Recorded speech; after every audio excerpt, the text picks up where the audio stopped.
কেউ দাঁড়াবেন না, বসেন। এখানে একটু দ্রুত ছাড়তে হবে।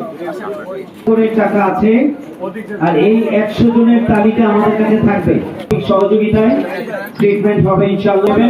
সেই স্লিপটা নিয়ে বুঝতে পেরেছেন? ইনশাআল্লাহ, ইনশাআল্লাহ। জি,